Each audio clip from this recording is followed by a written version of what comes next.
हाँ बच्चों, मेरी आवाज आ रही है आपको? Yes sir. Good afternoon sir.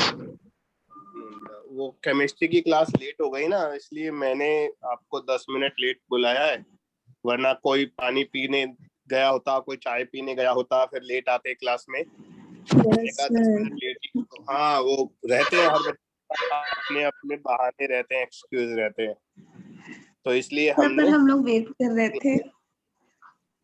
हाँ बेटा, मैंने कहा ना, वो जब 10 मिनट बोल दिया था तो वे सबको वेट करना ही पड़ा ना। हाँ। चलो पढ़ाई शुरू करते हैं अब हम। तो कल हम लोग डिस्कस कर रहे थे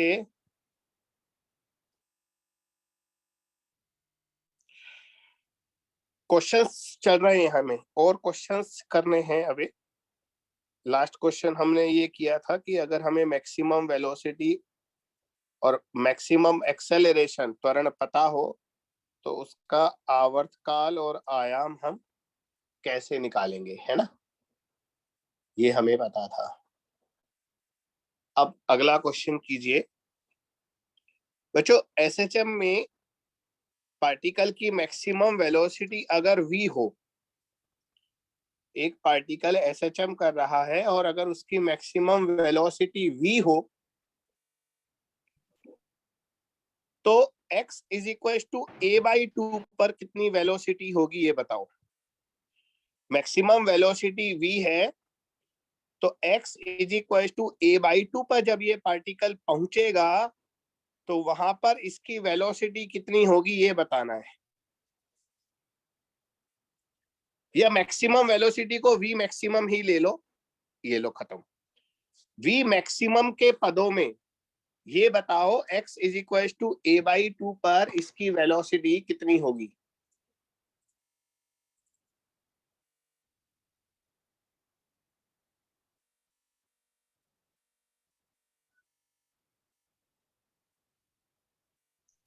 वो फार्मूला है वो लगा दो।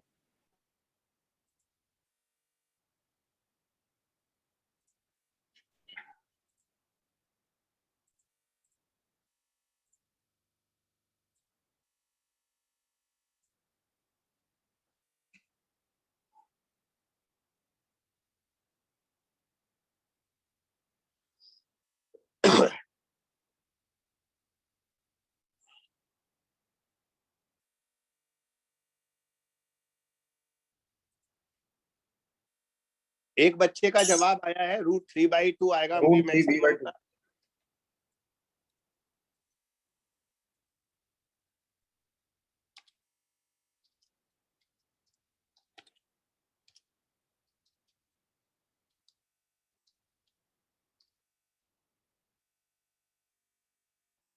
और बच्चे भी जवाब दें,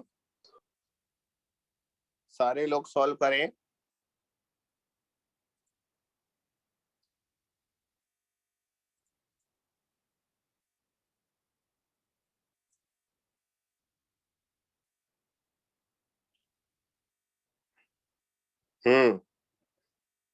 अब जवाब आना शुरू हुआ है।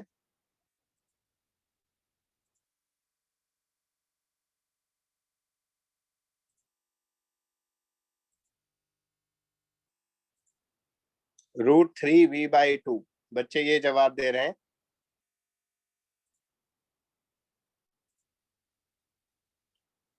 लेकिन अभी बहुत कम बच्चों का आंसर आया है और बच्चों को अभी आंसर आना चाहिए।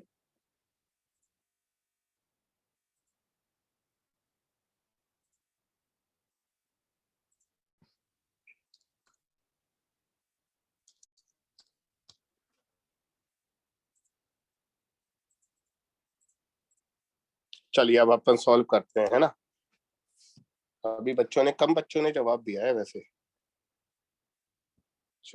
इंटरचेंज हो गई पोजीशन।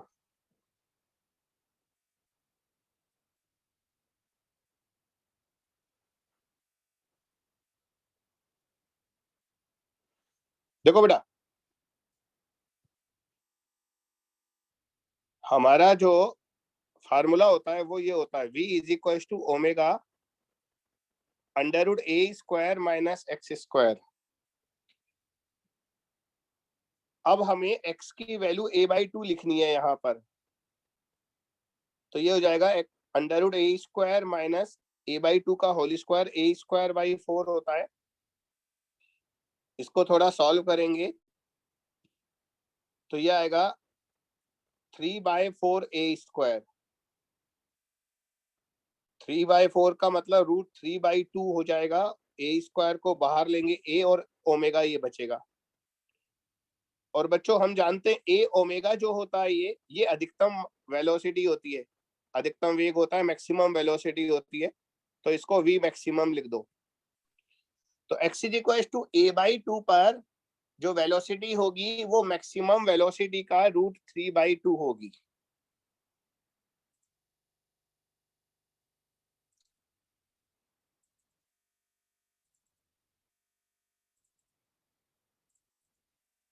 बोलो समझ में आया? Yes sir.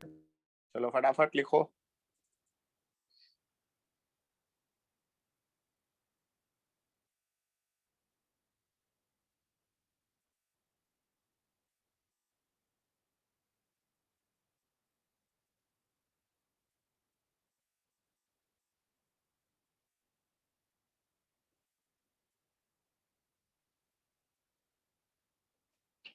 नेक्स्ट क्वेश्चन बेटा।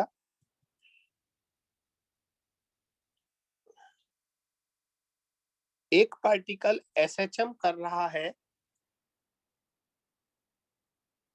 और SHM का इक्वेशन आपको दिया हुआ है 3 sin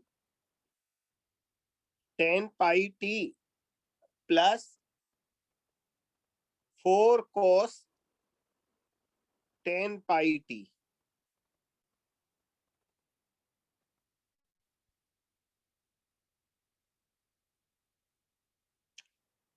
तो बताइए इस पार्टिकल की मैक्सिमम वेलोसिटी कितनी है?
दो बच्चों ने, 3 बच्चों ने जवाब दिया है। भावना का है 50 पाई,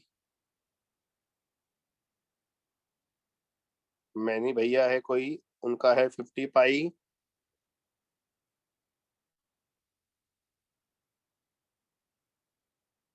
तो मनीष होगा ये। और बताओ बच्चों, पहले आपको इसका एम्पलीट्यूड निकालना पड़ेगा, आयाम। हमें इसका आयाम नहीं पता अभी। हमें इक्वेशन दिया है 3 sin 10 pi t plus 4 cos 10 pi t।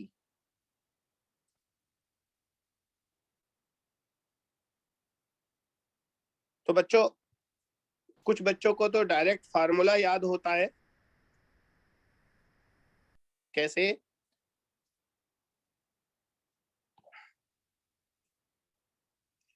देखो कुछ बच्चों को ये फार्मूला याद होता है। अगर SHM का equation a sin omega t plus b cos omega t ऐसे दिया हो तो इसका एम्पलीट्यूड जो होता है SHM का वो √a square plus b square होता है।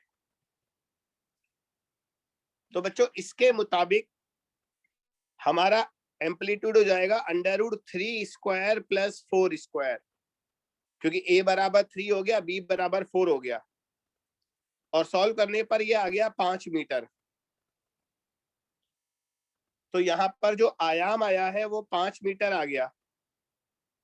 और बच्चों ओमेगा 10 पाई हो जाएगा, ठीक है। ओमेगा हमें 10 पाई दिया हुआ है रेडियन पर सेकेंड। V मैक्सिमम जो होता है वो होता है A ओमेगा, तो A बराबर 5 है और ओमेगा 10 पाई है, तो कुल मिलाकर ये 50 पाई हो गया मीटर पर सेकेंड, ये अधिकतम वेग आ गया। लेकिन बच्चों अगर आप ये फॉर्मूला याद नहीं करना चाहते, अगर आप ये फॉर्मूला याद नहीं करना चाहते तो फिर मैं आपको इसको सॉल्व करने का एक दूसरा मेथड और बता सकता हूं। इस फार्मूले को अगर यूज नहीं करना चाहते तो वो लोग मेरा दूसरा मेथड देखो। उस दूसरे मेथड से ऐसे क्वेश्चन भी बन जाएंगे आपसे जो इस फार्मूले से भी नहीं बनेंगे। जैसे सोचिए अगर मैं आपको एक क्वेश्चन ये दे दूं, एक वस्तु एसएचएम कर रही है, उसका इक्वेशन है 10 sin 10 pi T plus 10 sin 10 pi T plus pi by 3।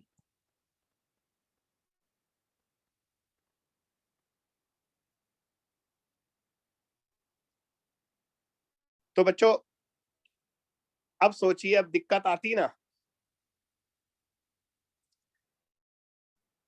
अब आपका वो फॉर्मूला नहीं लगेगा बेटा यहाँ पर।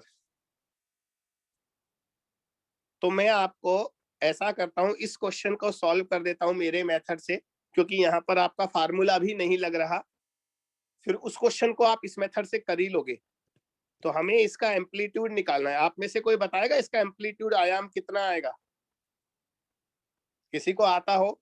वो फार्मूला मत लगाना, वो नहीं लगेगा। √a² प्लस b² यहाँ नहीं लगेगा। सर 10√3। शाबाश। कौन, क्या नाम बेटा आपका?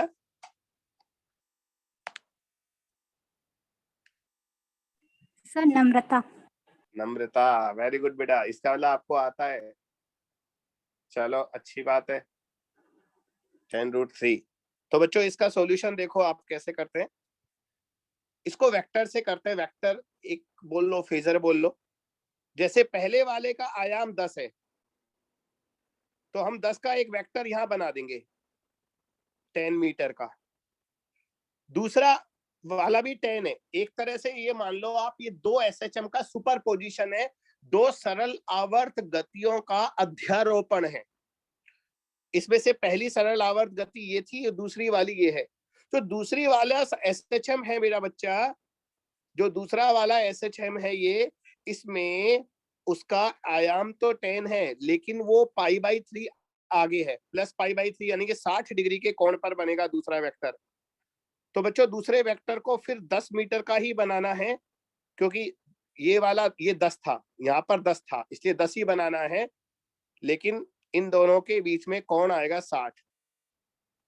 अब बच्चों वेक्टर एडिशन कर दो आप, तो दो सदिशों को ऐड करते हैं ना, तो ये रिजल्टेंट आ जाता है। ऐसे यहाँ पर ये रिजल्टेंट आ जाएगा एम्पलीट्यूड ए।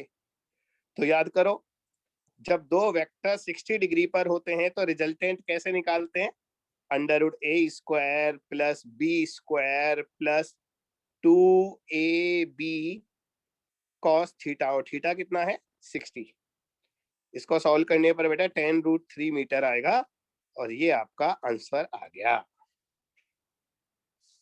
तो बच्चों यहाँ पर √a² प्लस b² वाला फार्मूला नहीं लगेगा। तो इस मेथड से पहले वाले क्वेश्चन को भी कर लो। अब आपको लगेगा सर पहले वाला क्वेश्चन इस मेथड से कैसे हो सकता है? हो सकता है क्योंकि वहां पर दूसरा वाला जो है वो कॉस दिया हुआ था, कॉस। तो बेटा कॉस को हम sin ω/t प्लस π/2 लिख सकते हैं। क्या लिख सकते हैं? sin ω/t plus π/2। मैं आपको बताता हूं। जैसे x बराबर a sin ω/t plus b cos ω/t दिया है मान लो, तो हम इसको ऐसे लिख सकते हैं, a sin ω/t plus b cos ω/t को लिख सकते हैं sin ω/t प्लस 90 डिग्री π/2। तो यहाँ पर एक वेक्टर इधर बन जाएगा, दूसरा वेक्टर इधर बन जाएगा, ये ए हो जाएगा, ये बी हो जाएगा, और फिर जब आप इनका रिजल्टेंट निकालोगे तो आपका एम्पलीट्यूड जो है वो √a² + b² आ जाएगा। ये फायदा है।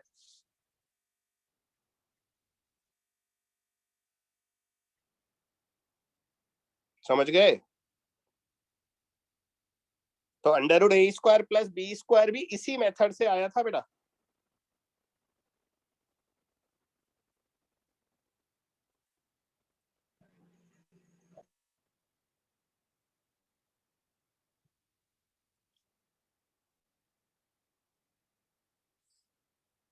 बच्चों एक और मुझे याद आ रहा है ऐसा ही, अगर मान लो आपको कभी x = a sin ω t की जगह a sin² ω t दे दे, तो ये क्वेश्चन मत मानो इसे, मैं ही ऐसा एक्सप्लेन कर रहा हूं, क्वेश्चन नहीं है, कोई स्पेशल पॉइंट है ये।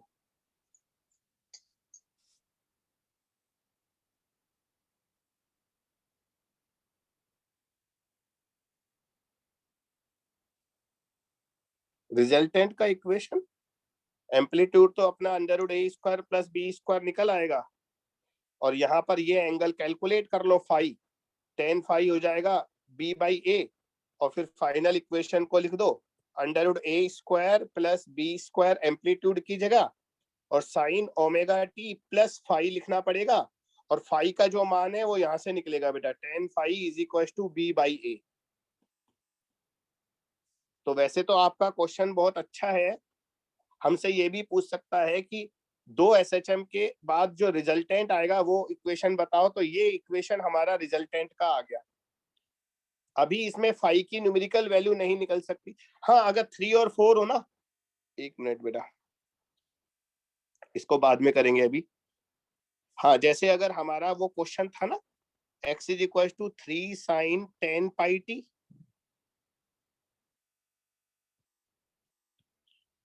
+ 4 cos 10 πt, अगर इसका रिजल्टेंट का इक्वेशन पूछे तो आएगा, हमारा एम्पलीट्यूड 5 आ गया था, यहाँ 5 लिख देंगे, sin 10 πt लिखेंगे, प्लस 5 लिखेंगे। अब आप लोग मुझे बताओ 5 की वैल्यू कितनी आएगी इस क्वेश्चन में। आपको सब कुछ समझा चुका हूं, अब बताओ इसमें 5 कितना आएगा। 4/3। tan इनवर्स 4/3 आएगा, 53 डिग्री आएगा। कितना आएगा?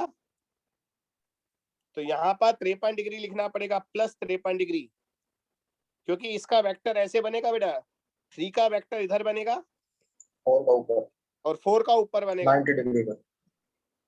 90 डिग्री पर।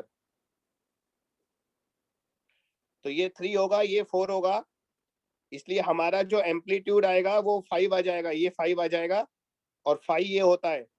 और tan फाई आप कैसे निकालोगे? tan फाई आप निकालोगे लंब बटे आधार, परपेंडिकुलर अपॉन बेस। तो अगर tan फाई 4/3 है तो फाई बराबर 53 डिग्री हो गया बेटा।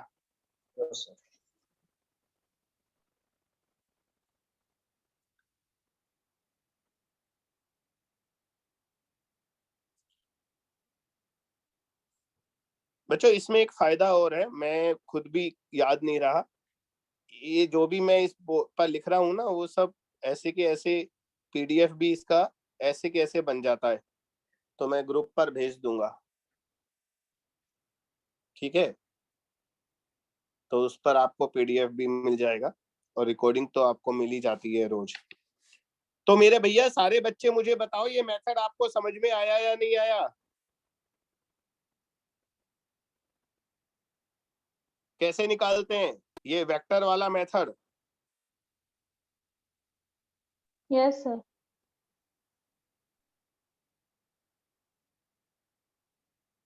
क्या लिखा है? गॉस क्या लिखा है? यस सर को गॉस सर कौन लिखता है यार?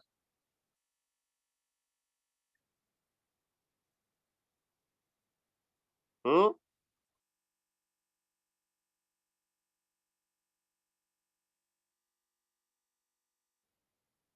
ऑटो करेक्ट हो गया, इतना खतरनाक वाला। तू आजकल नाराज है क्या जितेंद्र? बोल नहीं रहा है, नाराज हो गया नो है सर, ऐसे ही मतलब थोड़ा। थोड़ा है? अब तो बेटा तेरे एग्जाम भी पोस्टपोन हो सकते हैं। सर ना हो तो बेटर ही है, मतलब फिर ना कहाँ हो तो कहाँ बेटर है, फंसा वो तो सकते हैं। बिल्कुल बिल्कुल बिल्कुल बिल्कुल सभी बच्चों के लिए बेटर है। सिर्फ वही बच्चे एग्जाम पोस्टपोन चाहते हैं जो कभी देना ही नहीं चाहते। उसके अलावा जो बच्चा देना चाहता है वो तो यही बोलता है हो जाए तो अच्छा है, वरना जो पढ़ा है वो भी भूल जाएंगे।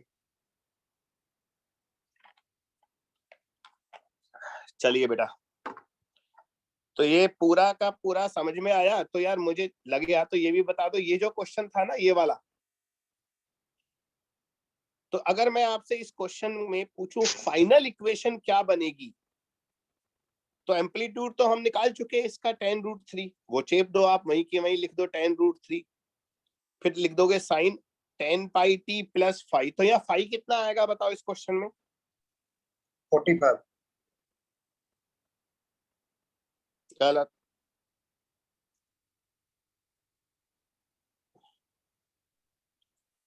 भैया सिंपल वेक्टर बताना है, रिजल्टेंट वेक्टर की डायरेक्शन बतानी है।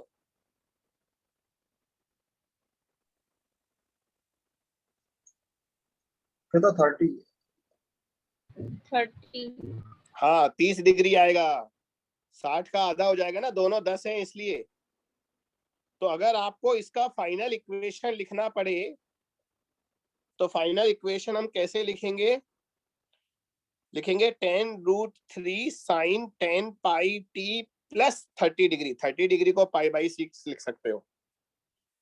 ये आएगा बेटा x is equal to tan√3 sine tan pi t plus 30 यानी कि पाई बाई 6।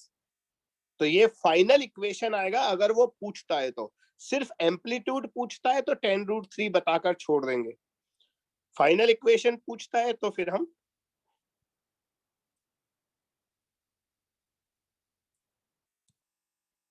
ऐसे लिखेंगे। ठीक है,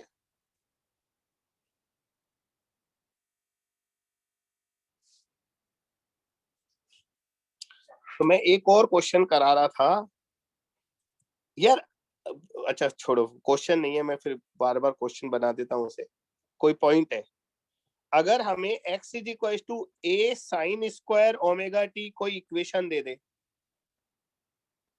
और पूछे भैया इसका एम्पलीट्यूड बताओ, आयाम, और इसकी आवृत्ति बताओ, फ्रीक्वेंसी, दो चीज पूछी है, तो बच्चों ये बहुत स्पेशल है। मैं आपको इसका सॉल्यूशन बता रहा हूं, सुन लीजिए। इसमें ट्रिग्नोमेट्री लगेगी। ट्रिग्नोमेट्री का एक फार्मूला होता है साइन स्क्वायर थीटा, कोई बता रहा है? 2 sin theta cos theta। 1 minus 2 cos theta. 2 1 cos minus theta नहीं cos। बेटा, cos 2 थीटा हाँ sir, divided cos by 2 2, theta. Divided by 2 है ना? हाँ डिवाइडेड बाय 2 हो रहा है। इस फार्मूले को अगर हम यहाँ यूज करें तो हमारा x आएगा a sine square omega t को हम लिखेंगे 1 माइनस कॉस 2 ओमेगा t, 2 से मल्टीप्लाई हो जाएगा, डिवाइडेड बाय 2। अब हम इसे ऐसे लिख सकते हैं x बराबर a by 2 minus a by 2 cos 2 omega t। तो बच्चों अब आप इसे फाइनल एक स्टेप और बता दूं, ऐसे भी लिख सकते हैं x minus a by 2, a by 2 को इधर ले आओ और ये minus a by 2 cos 2 omega 2 बच गया। अब आपको इसमें ना मैं 3 इंफॉर्मेशन दे रहा हूं, 3 इंफॉर्मेशन वो सुन लीजिए। पहला, इसका एम्पलीट्यूड a बाई 2 आ गया, यहाँ a बाई 2 आ गया ना, तो इसका एम्पलीट्यूड a बाई 2 हो गया। दूसरा, अब इसकी एंगुलर फ्रीक्वेंसी ओमेगा नहीं 2 ओमेगा हो गई, ओमेगा की जगह 2 ओमेगा आ रहा है, दूसरी बात। तीसरी बात, इसका जो मीन पोजीशन है वो मूल बिंदु पर, ओरिजिन पर नहीं है, वो x is equal to a by 2 पर है। तो बच्चों आप चाहें तो ये तीनों पॉइंट में लिखा सकता हूं, आप लिख लीजिए। पहला पॉइंट, इसका एम्पलीट्यूड आयाम a नहीं a/2 हो गया। दूसरा, इसकी एंगुलर फ्रीक्वेंसी ओमेगा की जगह 2 ओमेगा हो गई। बेटा ऐसे क्वेश्चन एग्जाम में आ गए ना तो बहुत कम बच्चे कर पाते हैं। AIEEE में तो आया हुआ है ये क्वेश्चन। थर्ड, इसका जो मीन पोजीशन है वो मूल बिंदु की जगह lies at x is equal to a/2। तो बच्चों ये तीन बातें इसमें अलग से पता लगी हमें और ये सॉल्व करने पर आई हैं, इसलिए तीनों बातें नोट कर लो।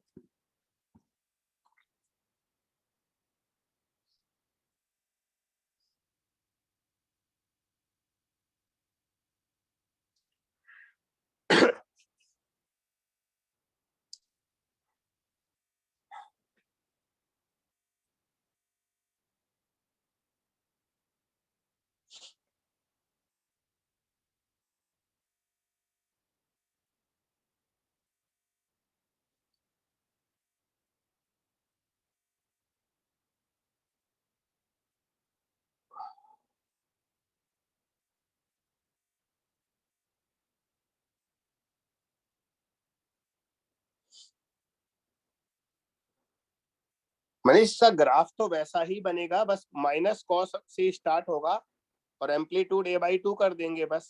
तो ग्राफ में कोई चेंज नहीं आएगा, शेप वैसी ही बनेगी, बस माइनस कॉस वाला ग्राफ नीचे से स्टार्ट होता है, क्योंकि ग्राफ में कभी मीन पोजीशन की शो नहीं होती, ग्राफ टाइम के साथ बनाते हैं हम। तो अगर इसका ग्राफ की बात कर रहे हो तो ये नीचे से माइनस a/2 से स्टार्ट होगा, ऐसे ये बनेगा। एम्पलीट्यूड इसका a नहीं होगा, a/2 होगा, ध्यान रखिएगा।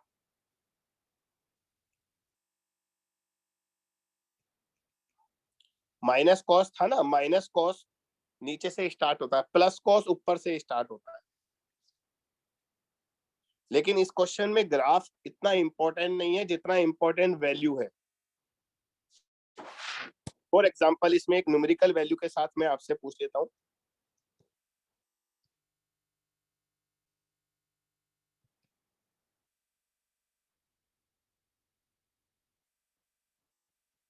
बताओ इस SHM का एम्पलीट्यूड, आयाम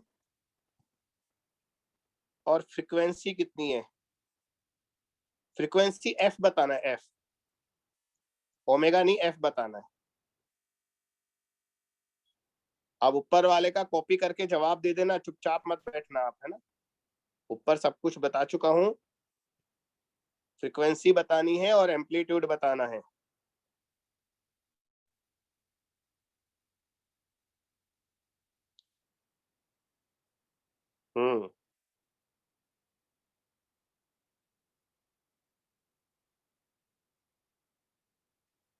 फ्रीक्वेंसी मतलब हर्ट्ज में बतानी है, दोलन पर सेकंड वाली।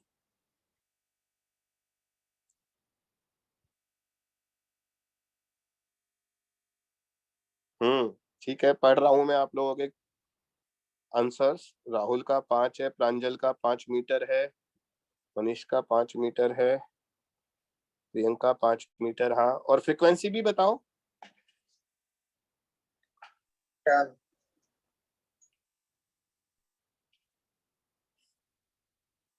तो बच्चों पहले तो हम इसको सॉल्व करके लिख दें। तो इसे सॉल्व करके लिखोगे तो ये आएगा 10 साइन स्क्वायर का आएगा 1 minus cos 20 pi t divided by 2। तो हम लास्ट में इस इक्वेशन को ऐसे लिखेंगे, 10/2 5 इधर आ जाएगा और यहाँ बचेगा -5 cos 20 पाई t, बस इतना ही काफी है। तो बच्चों ये तो एम्पलीट्यूड आ गया, तो एम्पलीट्यूड आ गया 5 मीटर, ओमेगा 20 आ गया 20 पाई, ओमेगा आ गया बेटा 20 पाई। फ्रीक्वेंसी बेटा ओमेगा अपॉन 2 पाई होता है हमेशा, तो 20 पाई को 2 पाई से डिवाइड करोगे 10 हर्ट्ज आएगा। तो फ्रीक्वेंसी 10 हर्ट्ज और एम्पलीट्यूड 5 मीटर, ये दोनों आंसर आ गए।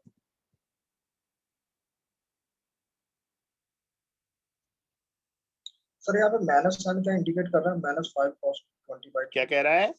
नेगेटिव साइन क्या इंडिकेट कर रहा है? -5 cos। अरे नेगेटिव साइन कुछ भी इंडिकेट नहीं करना, ऊपर बताया तो था, माइनस एक्सट्रीम से शुरू कर रहा है बस।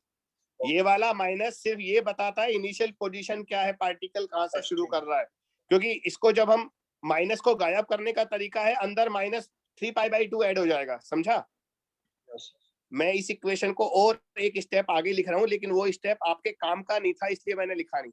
तो अगर इस माइनस को गायब करना है तो इसको प्लस कर दो, कॉस को साइन बना दो, तो ये हो जाएगा 20πt + 3π/2। अब ये है ना ट्रिग्नोमेट्री है, तुम्हारी जान निकल जाएगी, इसलिए मैं ज्यादा उलझाना नहीं चाहता।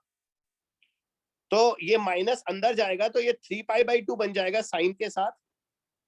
तो ये पता लगेगा अपन को, ये पता लग गया अपन को कि ये कहां से शुरू कर रहा है। 3π/2 याद है, मैंने आपको कल वाले लेक्चर में बताया था। 3π/2 का मतलब है माइनस एक्सट्रीम से, नेगेटिव एक्सट्रीम से शुरू करेगा, बस ये पता लगता है। लेकिन बेटा ये थोड़ा ज्यादा हो जाएगा, इसलिए मैं एकदम से ओवरडोज नहीं देना चाहता, धीरे धीरे आगे बढ़ेंगे। और पूछो, कुछ पूछना है तो।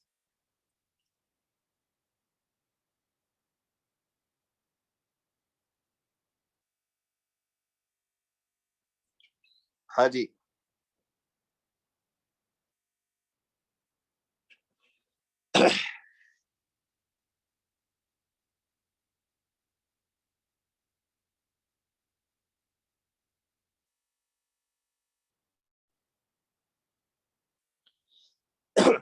नेक्स्ट क्वेश्चन बेटा।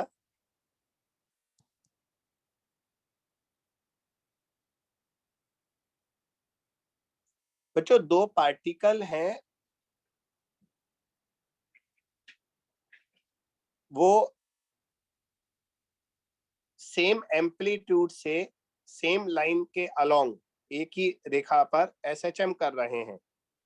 समान आयाम से एक ही रेखा पर एसएचएम कर रहे हैं, परंतु उनमें से एक का आवर्तकाल t1 है और दूसरे का t2 है। t1 t2 से बड़ा है। तुम लिखना चाहो तो लिख लो ये क्वेश्चन, मैं लिखा देता हूं।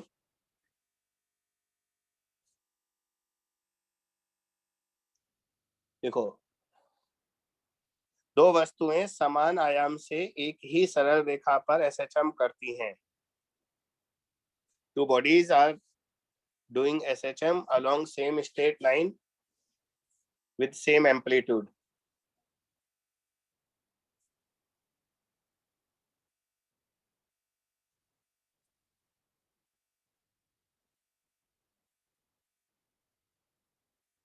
उनके आवर्तकाल t1 तथा t2 है। Their time periods are t1 and t2.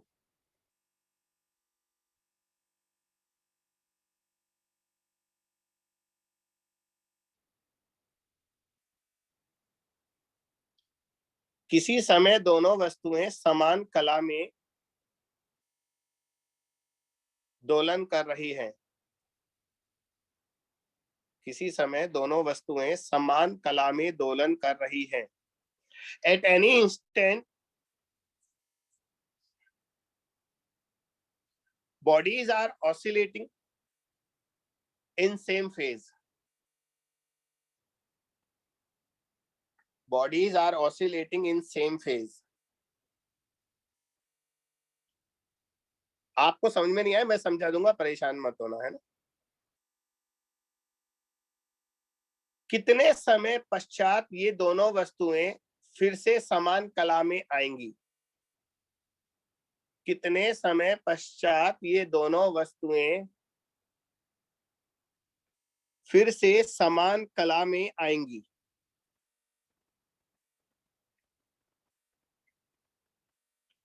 After what time bodies will again be in same phase? After what time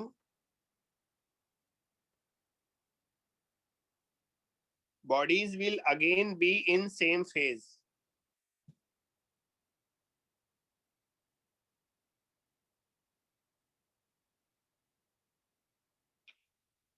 तो बच्चों मैं बताता हूं आपको इसका जवाब। देखो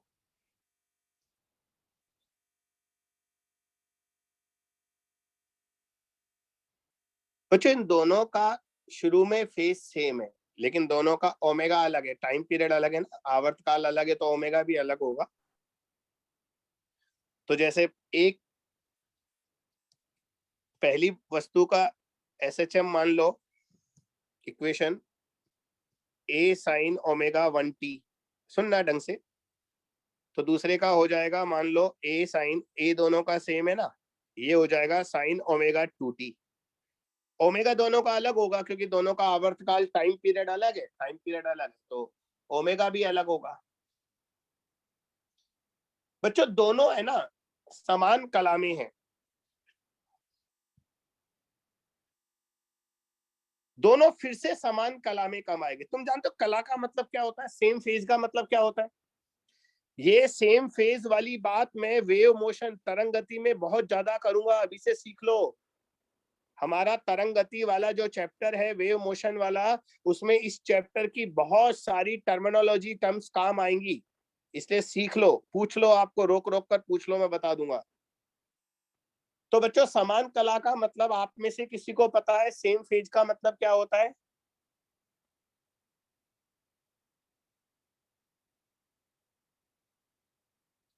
मैंने आपको कल या परसों वाले लेक्चर में बोला था, अगर आपको नहीं आता तो कम से कम ना करना सीखो, चुप्पी नहीं।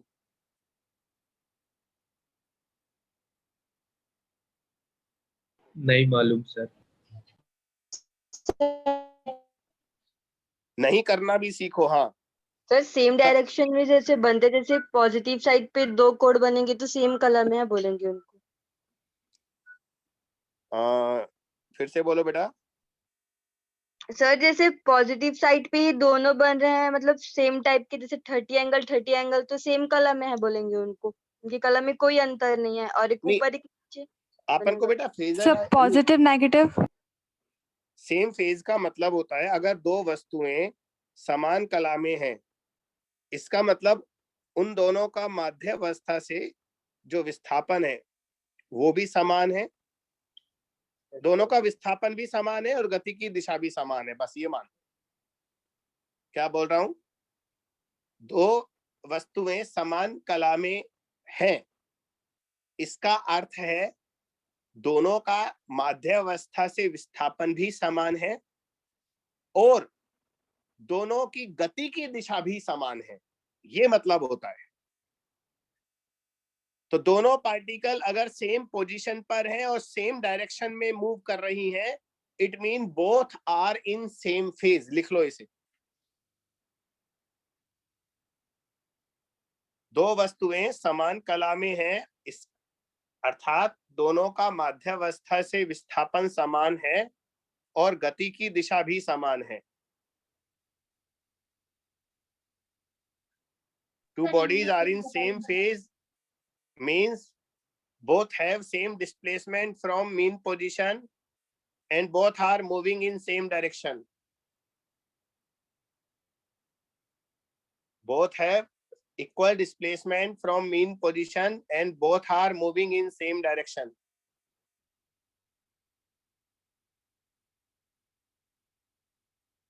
ये मतलब होता है बेटा समान कला का, सेम फेज का मतलब ये होता है।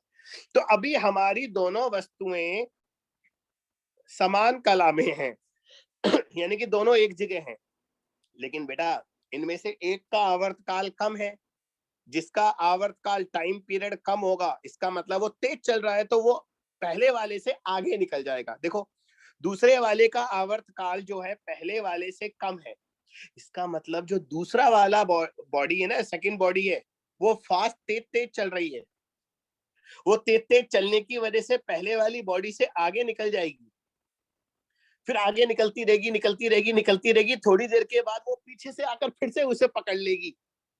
जब वो दोबारा से समान जगह एक जगह पहुंच जाएंगे तो फिर वो दोबारा समान कला में आ जाएंगे। हमें इन दोनों के बीच का समय निकालना है।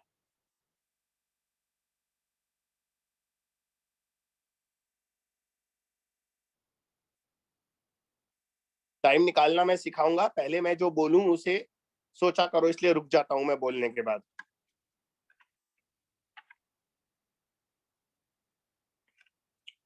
तो बच्चों सेकंड बॉडी का टाइम पीरियड कम है, इसका मतलब सेकंड बॉडी फास्ट चल रही है, तो वो आगे निकलती रहेगी और एक समय ऐसा आएगा जब वो पीछे से आकर फर्स्ट बॉडी को फिर से पकड़ लेगी या उसके साथ चलने लगेगी, तो फिर वो दोनों समान कला में आ जाएंगी। हमें इन दोनों समान कलाओं के बीच का समय निकालना है। तो कैसे निकालते हैं? देखो बेटा, ये कलांतर, ये ओमेगा 1t और ओमेगा 2t ये कला होती है, कला फेज होता है। तो दोनों में कलांतर जब 2 पाई हो जाएगा, omega 2t minus omega 1t, ये दोनों का कलांतर है। और जब कलांतर 360 डिग्री हो जाता है ना बेटा, तो सब चीजें रिपीट होने लगती है। 360 डिग्री के बाद सब कुछ रिपीट होने लगता है। तो जब omega 2t minus omega 1t यानी कि दोनों के बीच कलांतर 2 पाई हो जाएगा, तो वो फिर से समान कला में आ जाएंगी। आप चाहो तो इसको याद कर लेना, इस स्टेटमेंट को। क्या लिखोगे? जब कलांतर 2 पाई हो जाएगा तो दोनों वस्तुएं फिर से समान कला में आ जाएंगी। When phase difference becomes 2 pi, bodies are again in same phase.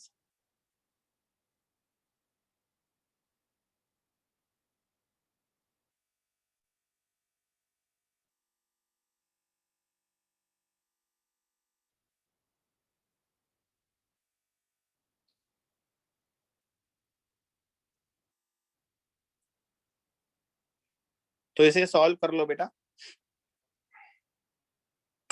Omega 2 minus omega 1 into T बराबर 2 पाई। तो हमारा टाइम आ जाएगा 2 pi upon omega 2 minus omega 1। अब ओमेगा को टाइम पीरियड में कन्वर्ट कर दो। ओमेगा 2 होगा 2 pi upon T2 minus omega 1 होगा 2 पाई अपॉन T1। तो 2 पाई कट जाएगा और लास्ट में हमारा आंसर आएगा T1 into T2 upon T1 minus T2। ये आंसर आ गया। तो इतने समय पश्चात दोनों वस्तुएं फिर से समान कला में आ जाएंगी, सेम फेज में आ जाएंगी दोनों बॉडीज।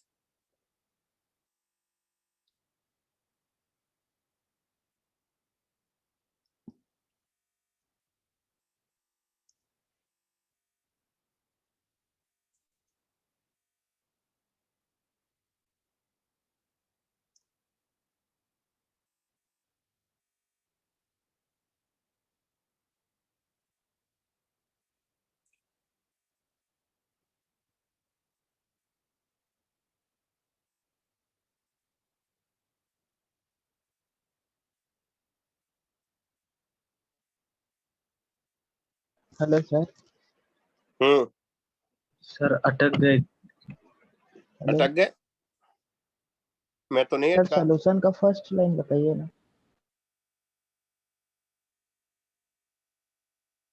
बेटा ये फर्स्ट लाइन मैंने याद करने को बोला है। सेम फेज का मतलब होता है जैसे 360 डिग्री के बाद 360 डिग्री के बाद हर चीज रिपीट होने लग जाती है। तो जब इन दोनों के बीच कलांतर फेज डिफरेंस 2 पाई हो जाएगा, तो दोनों फिर से समान कला में आ जाएंगे। बस उसके बाद सिर्फ वैल्यू रखिए। Thank you sir.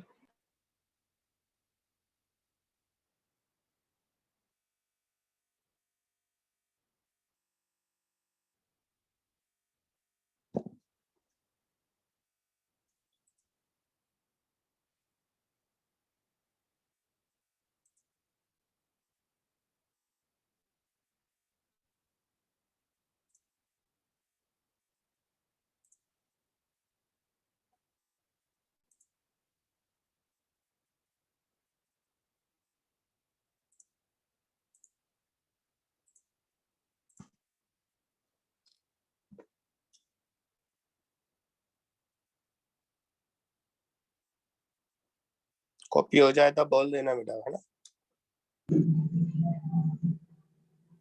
Done sir. हो गया? Yes sir. चलो बढ़िया।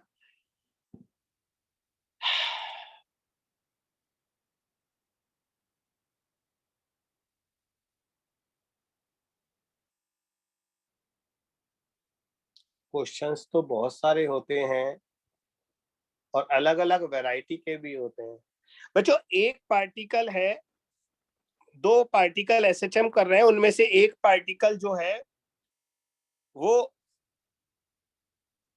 क्वेश्चन पहले है ना एक्सप्लेन कर देता हूं फिर लिखा दूंगा।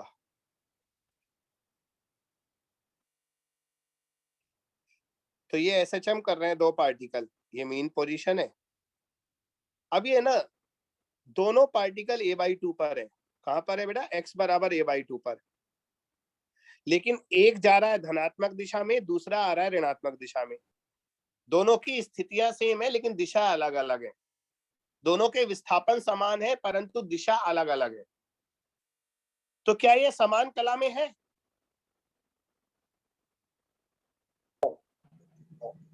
No sir. No sir. नहीं है। सर समान कला के लिए दोनों की दिशाएं भी समान होना जरूरी था, उन दोनों की डायरेक्शन ऑफ मोशन भी सेम होना जरूरी था। तो बच्चों इन दोनों के बीच में कलांतर निकालना है। क्वेश्चन लिख लो। देखो, दो वस्तुएं समान आयाम से समान रेखा पर एसएचएम करती हैं। Two bodies are doing SHM along same straight line with same amplitude.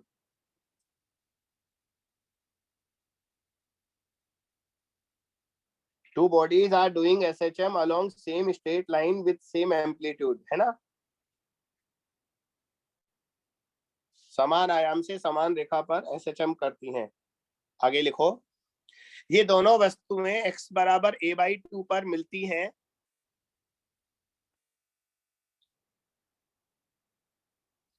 ये दोनों वस्तुएं x बराबर a/2 पर मिलती हैं जब उनकी गति की दिशा विपरीत है। जब परंतु उनकी गति की दिशा विपरीत है।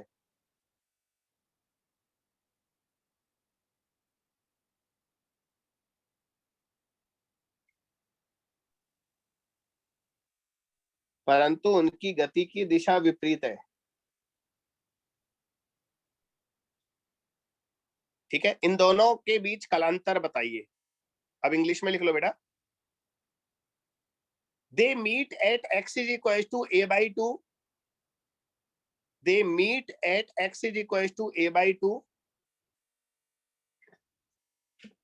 But they are moving in opposite direction. They meet at x is equals to a/2, but they are moving in opposite direction.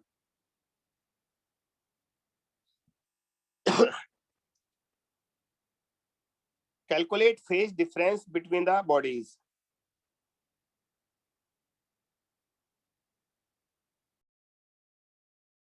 Calculate phase difference between the bodies.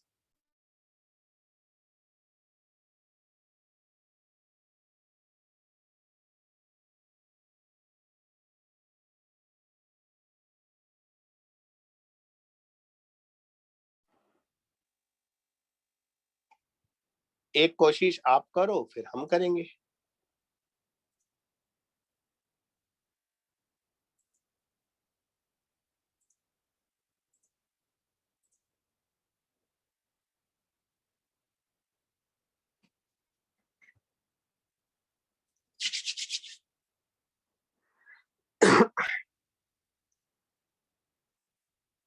बच्चों आपको एक बात और, एक मैसेज और भी देना चाह रहा था कि अगर थोड़ा सा माहौल ऐसा ही रहा, थोड़ा हम यहाँ कोटा में राजस्थान में भी अच्छे हालात तो नहीं है, कर्फ्यू लगा हुआ है, बाहर निकलने नहीं दे रहे, तो अगर थोड़ा ऐसा ही हालात रहे तो हो सकता है बाकी टीचर भी अभी इसी तरह पढ़ाएं जैसे हम लोग पढ़ा रहे हैं, मैं और सर। तो जब सब कुछ ठीक हो जाएगा तो आपका क्लास वैसे ही शुरू कर देंगे जैसे चल रहा था, है ना? Yes sir. Yes sir. तो ओके सर। तो ये तो अच्छी बात है। देखो इतने खराब माहौल में भी हम कम से कम पढ़ाई तो कर ही रहे हैं और वही पढ़ाई कर रहे हैं, कोई अंतर नहीं है, अंतर बिल्कुल भी नहीं है, बस बोर्ड का फर्क है और कुछ नहीं है। Yes sir. चलिए। हेलो। हाँ बेटा। सभी लेक्चर्स वीडियो मतलब जिनका भी पॉसिबल हुआ बेटा, जैसा भी, हम तो मैक्सिमम कोशिश करेंगे वहां जाने की क्लासरूम में, लेकिन अगर क्लासरूम में नहीं जा पाए तो जो भी टीचर के पास जैसी सुविधाएं होंगी हम उन सुविधाओं को और बढ़ाएंगे और आपके क्लास लगाएंगे। ऐसी क्या बात है, आपका नुकसान कहीं नहीं करेंगे, बस ये प्रॉमिस है। 120। ओके, पल्लवी का π/2, मनीष का π/3 और ये बोला 120। 120 कितना होता है? 2π/3।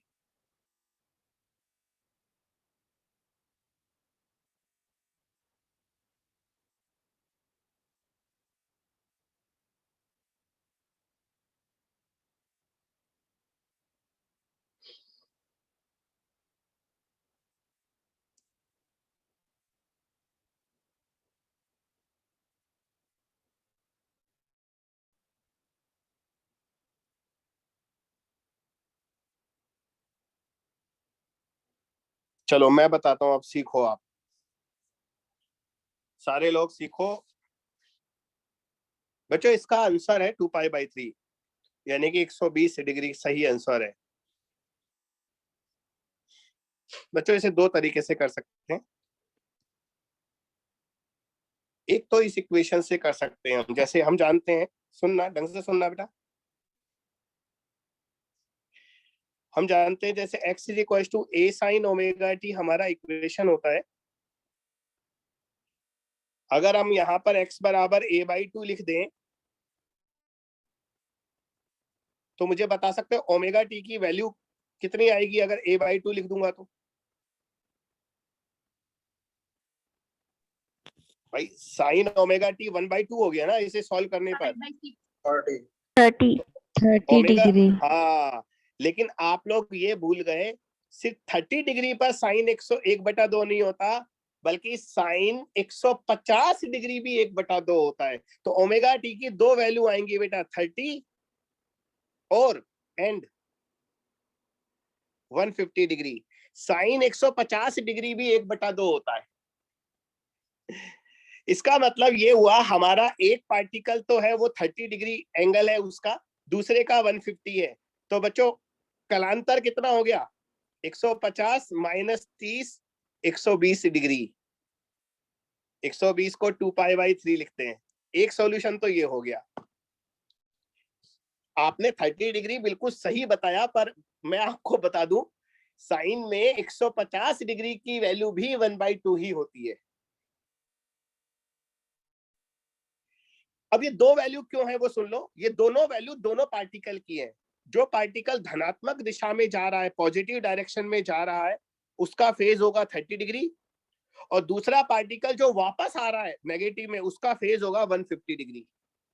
तो दोनों में डिफरेंस हो जाएगा 120।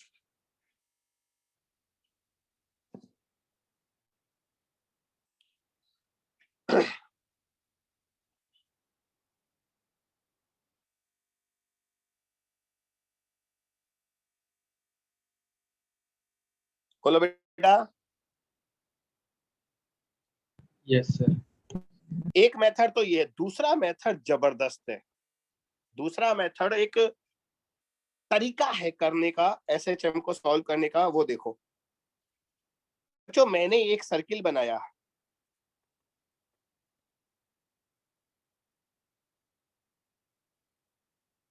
ठीक है,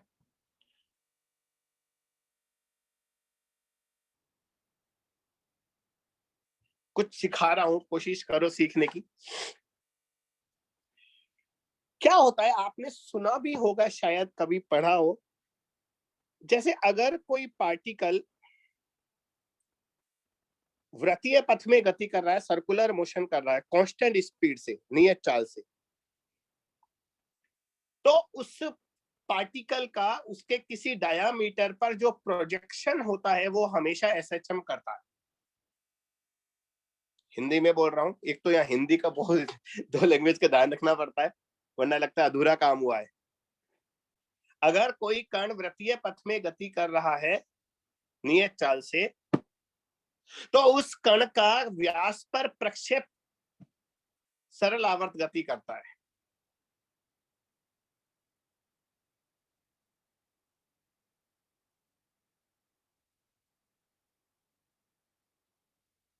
ठीक है, अब दिखाता हूं आपको। एक काम करो बेटा, इसमें मुझे थोड़ा सा समय लगेगा समझाने में, धीरे समझाऊंगा, अच्छी चीज है। जैसे मान लो हमारा पार्टिकल है वो यहां पर है, पार्टिकल को मैं येलो कलर से बना देता हूं, और आपको है ना ऊपर से लाइट डाल दो, एक तरह से ये लाइट है, और ये व्यास है, ये जो डायामीटर है ना, ये वाला व्यास, इस पर इसकी परछाई लो। प्रक्षेप में मतलब ये मान लो आपको इसकी शैडो लेनी है, शैडो, परछाई। ऊपर से लाइट डालोगे तो इस पार्टिकल की जो परछाई आएगी वो अभी सेंटर पर आएगी यहां पर, लेकिन हमारा पार्टिकल जैसे जैसे आगे बढ़ेगा, थोड़ी देर के बाद पार्टिकल हमारा यहां पहुंच गया, तो इसकी जो परछाई आएगी, शैडो, वो यहां पर आएगी, देखो है ना, शैडो नीचे नीचे ऐसे, ये शैडो आएगी ना ऐसे, परछाई। फिर हमारा पार्टिकल थोड़ा और आगे पहुंच गया, मान लो पार्टिकल यहां पहुंच गया, यहां, तो परछाई भी यहीं आ गई इसकी, ये देख लो।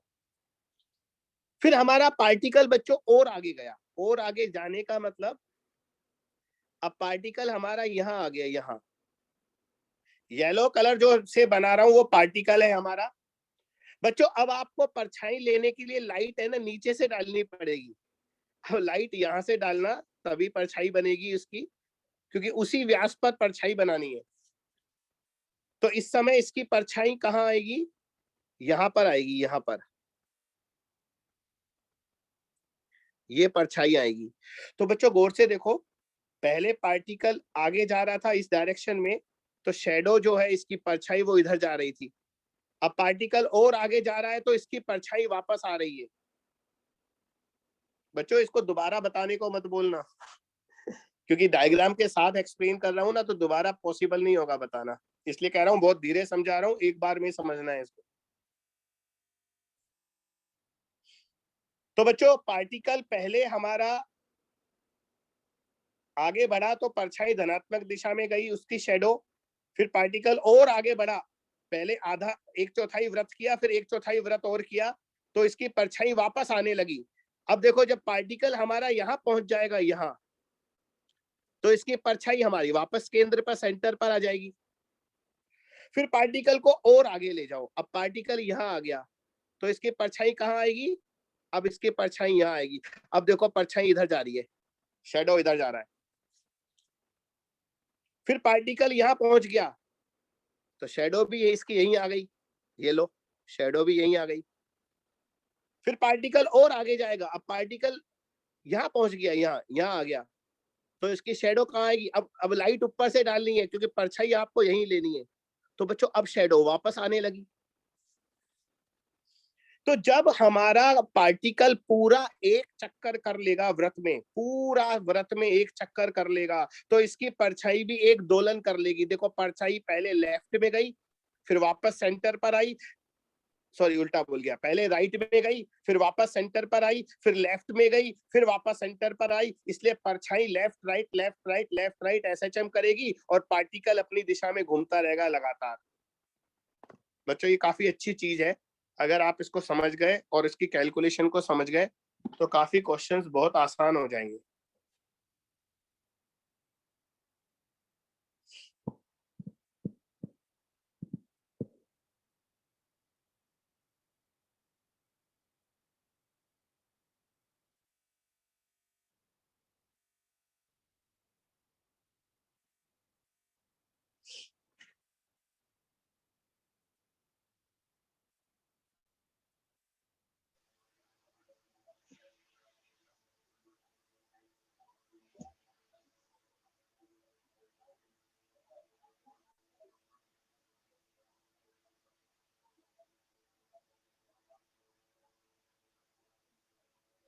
अब हमारे क्वेश्चन को इस डायग्राम की हेल्प से करेंगे,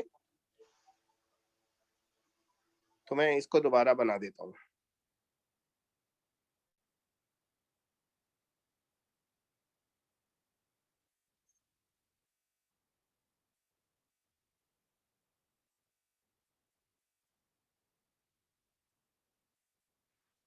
तो बच्चों जैसे मान लो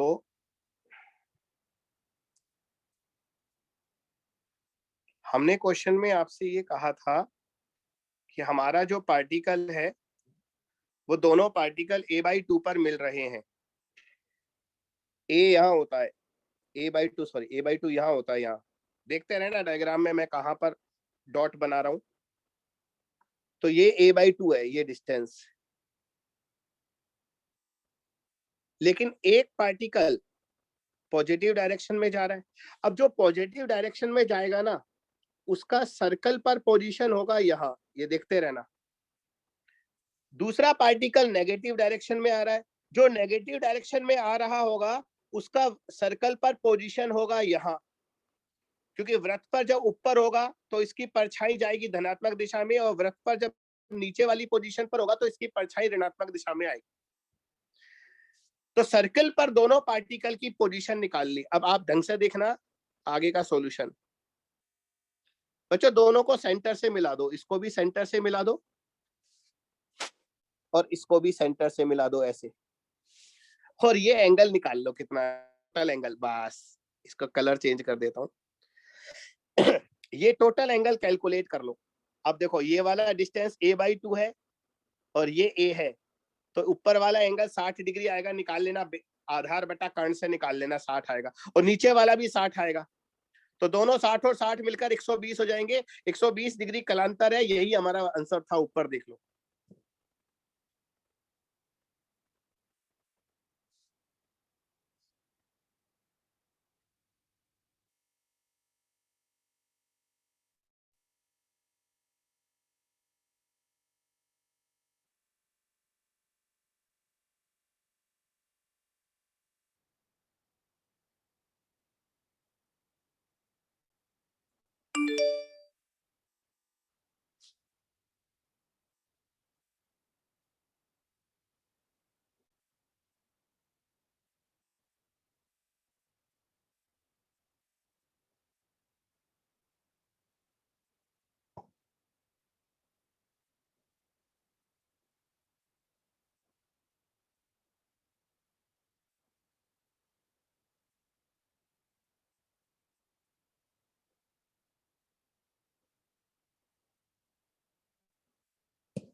अब अगला टॉपिक लिखो बेटा, एनर्जी इन एसएचएम, सरल आवर्त गति में ऊर्जा।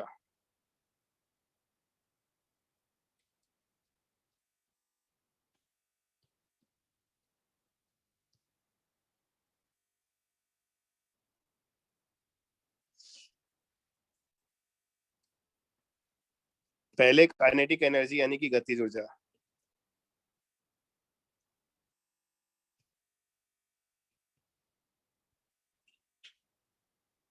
बेटा अगर कोई कण, कोई वस्तु एसएचएम कर रही है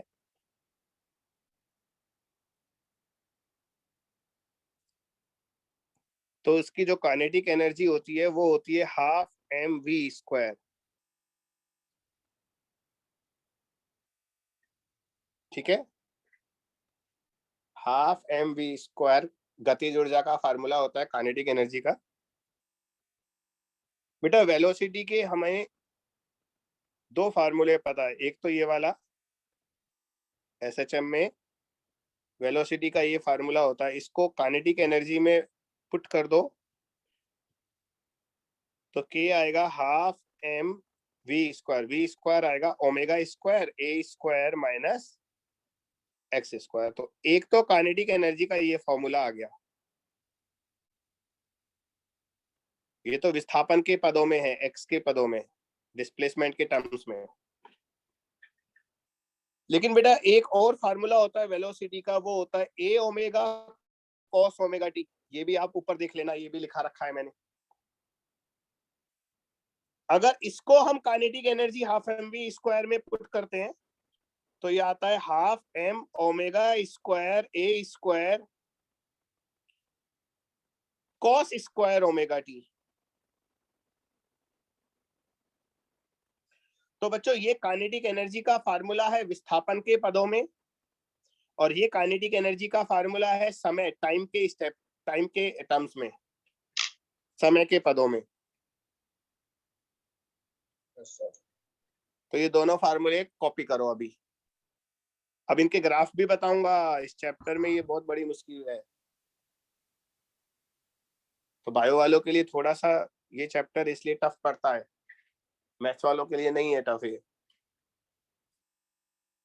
बच्चों काइनेटिक एनर्जी का अगर हम डिस्प्लेसमेंट विस्थापन वाले ग्राफ का, विस्थापन वाले संबंध का, रिलेशन का ग्राफ बनाएं तो ये ग्राफ पैराबोला आता है, परवलय।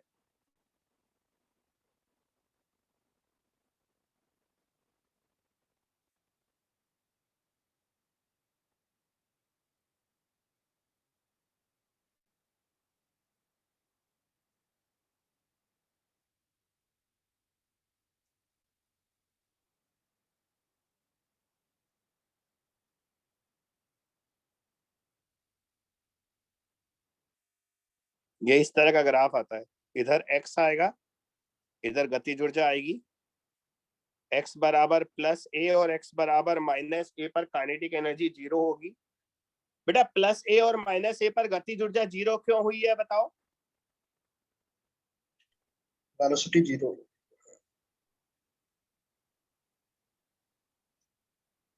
हाँ, हमने आपको Velocity. बताया ना, चरम स्थितियों पर वेग शून्य होता है, और जहां पर वेग शून्य होगा वहां गतिज ऊर्जा भी शून्य होगी। और x बराबर 0 पर यानी कि साम्यावस्था पर, मीन पोजीशन पर काइनेटिक एनर्जी मैक्सिमम होगी। और बेटा ये ग्राफ है पैराबोला, परवलय।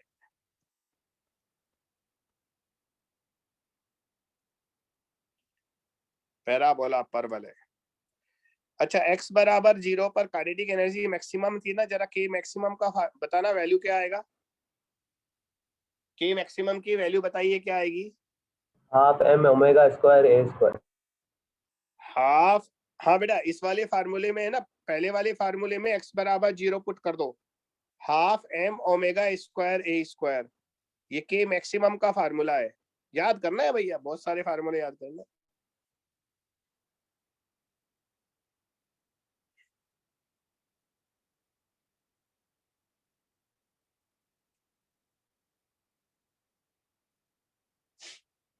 ठीक,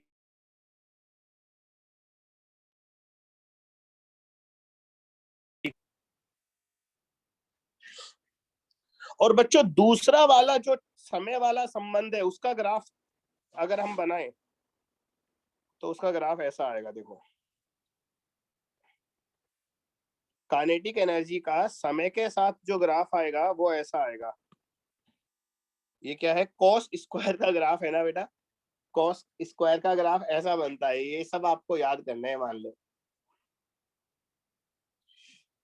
कॉस का ग्राफ, स्क्वायर का ग्राफ यहाँ से शुरू होगा, नीचे आएगा, नेगेटिव में नहीं जाएगा क्योंकि स्क्वायर है ना, पॉजिटिव में ही घूमता रहेगा इस तरह से। इस तरह का ग्राफ आएगा, नेगेटिव में मत ले जाना क्योंकि स्क्वायर है ये। तो ये काइनेटिक एनर्जी का टाइम के साथ ग्राफ है, और ऊपर वाला काइनेटिक एनर्जी का विस्थापन डिस्प्लेसमेंट के साथ ग्राफ था।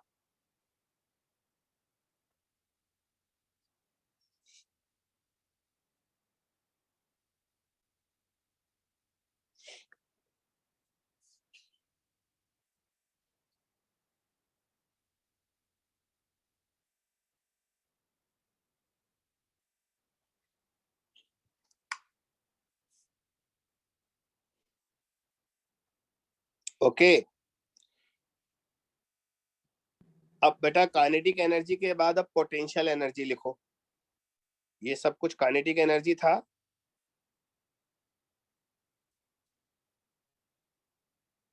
और सेकंड है पोटेंशियल एनर्जी।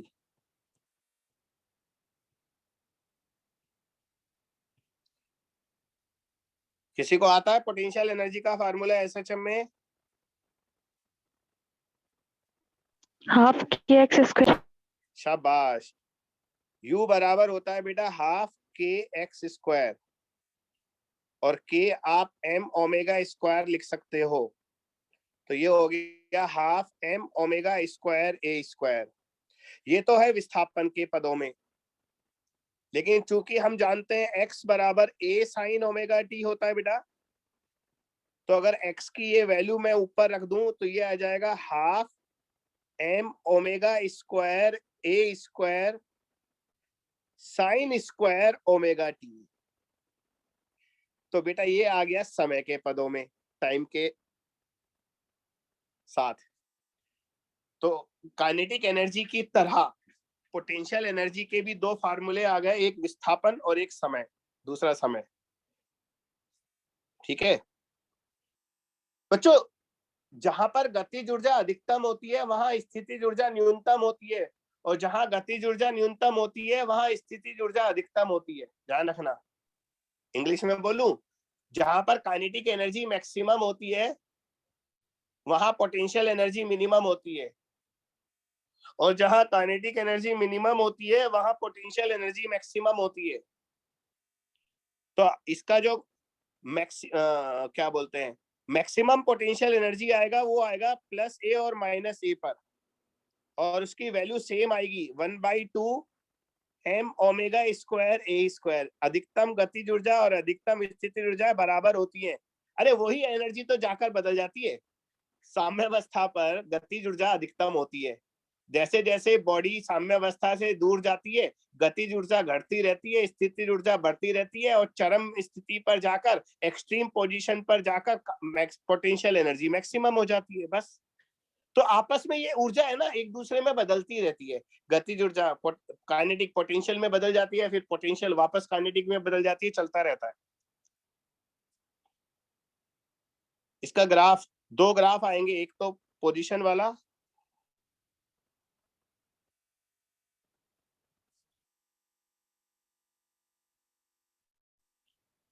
तो स्थिति के साथ ग्राफ ऐसा आता है, इसका x के साथ ऐसा ग्राफ बनता है।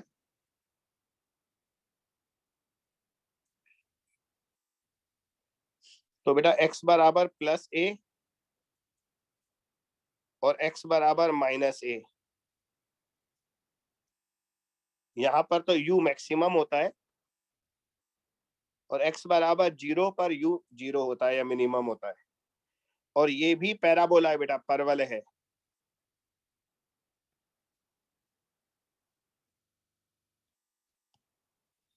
आज तो ये नोट्स भी भेज दूंगा मैं आपको। और समय के साथ इसका ग्राफ बनाएंगे तो साइन स्क्वायर का ग्राफ आएगा जो 0 से शुरू होता है बेटा।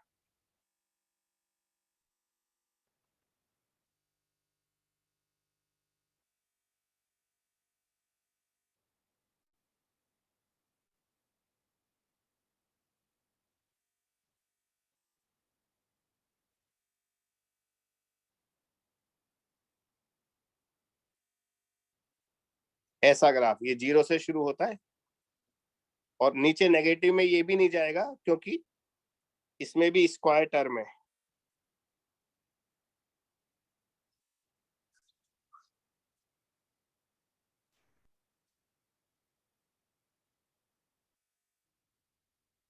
इसमें भी स्क्वायर टर्म है।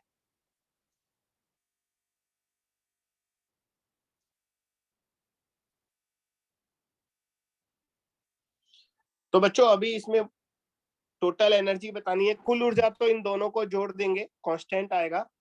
फिर है ना इनकी एवरेज वैल्यू और बतानी है, इसलिए अभी थोड़ा समय लगेगा। तो आज का लेक्चर तो हम यहीं स्टॉप कर देते हैं, और कल संडे है, कल आपकी कोई क्लास नहीं है, मंडे को कंटिन्यू करेंगे। फार्मूले याद करने बेटा, ग्राफ भी याद करने, ठीक है। तो नोट्स भेज देता हूं मैं आपको, और ये थोड़ी देर में आपके पास क्या है बेटा। DPP sir? इसका मिल तो जाएगा, मिलने को तो कोई दिक्कत नहीं है, बस अभी थोड़ी सी एक छोटी प्रॉब्लम यही है कि इस समय सब कुछ बंद है। तो मैं खुद पर्सनल तो तैयार कर सकता हूँ फिजिक्स का, वो तो भेज दूंगा मैं आपको, ग्रुप पर ही भेज दूंगा, ठीक है बेटा। और पिछले वाले का भी सर? हाँ पिछले वाले का भी? बेटा देखो अभी टाइपिस्ट वगैरह कोई भी नहीं आ रहे हैं ना, तो थोड़ी सी दिक्कत आ सकती है इस चीज में, ठीक है। बाकी Okay, जैसे sir. जैसे सही होगा भेज देंगे, नो प्रॉब्लम, बिल्कुल। Thank you, sir. ओके बेटा, bye. Bye, sir. Good night, sir. Good day, sir. sir.